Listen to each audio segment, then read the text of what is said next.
خواهم که با خیال تو طوفان بگسترم، طوفان کنم خیال تو در جان بگسترم. تودیعی می کنم من از این عقل رهگشا، تا در جنون مزیت طوفان بگسترم.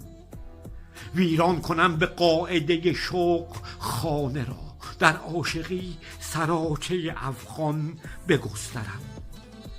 آذوقه گیرم از دل خود وقت سیر جان، جان داده در مسیر بلا خوان بگسترم.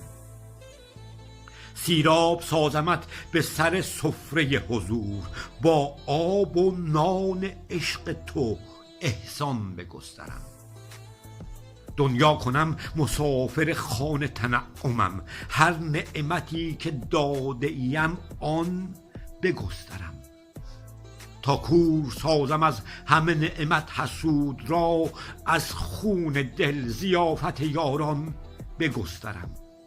تن تن کنم من از تن خود در حضور تو، من به تو رسانده و عنوان بگسترم.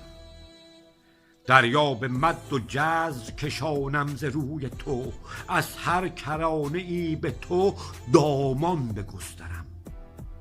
عالم تمام غرقه کنم من به حس خود، بر گیتی از تو فرصت سامان بگسترم.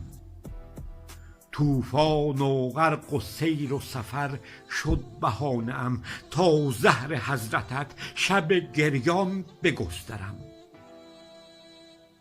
طالب کلام دارد از اغیار بدگمان، تا در غزل به شوق تو عرفان بگسترم.